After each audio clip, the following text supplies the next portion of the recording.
Hello दोस्तों, please YouTube channel पे एक सुंदर सा पचरा गीत लेके आई हूँ।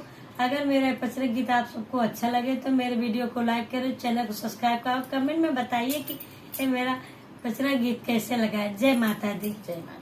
कौन फूलवा फूल मैया साझवा सबेरवा कवन फूलवाना फूल ठीक दुपहरिया है कवन फूलवाना फूल ठीक दुपहरिया है कवन फूलवाना बेला चमेला फूल साझवा सबेरवा हे अड़हुलवा फूलवाना फूल ठीक दुपहरिया हे अड़हुलवा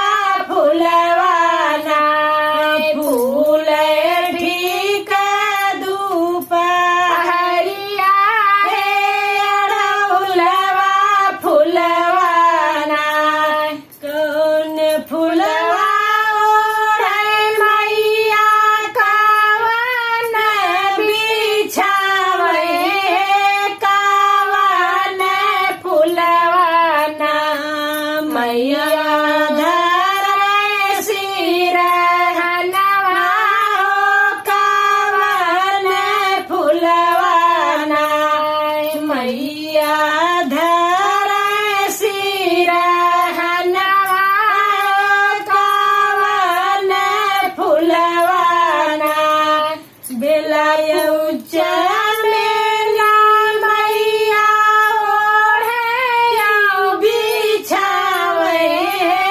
अड़हुलवा फूलवाना मैया धरे सिरहनवा अड़हुलवा फूलवाना मैया धरे सिरहनवा अड़हुलवा फूलवाना के कर डोलवाया साझवा सबेरवा के कर डोलवाना आवे ठीक दुपहरिया है के कर डोलवाना आवे ठीक दुपहरिया है के कर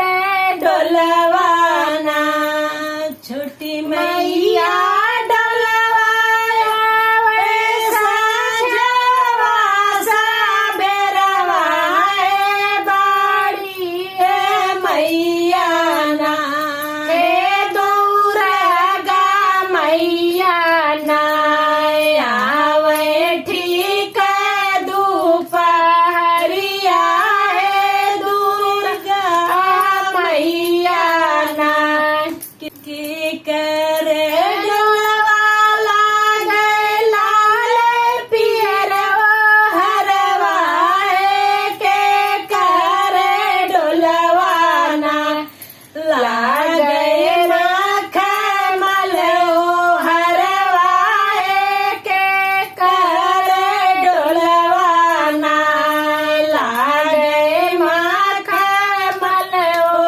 हरवा के कर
माता। जय माता।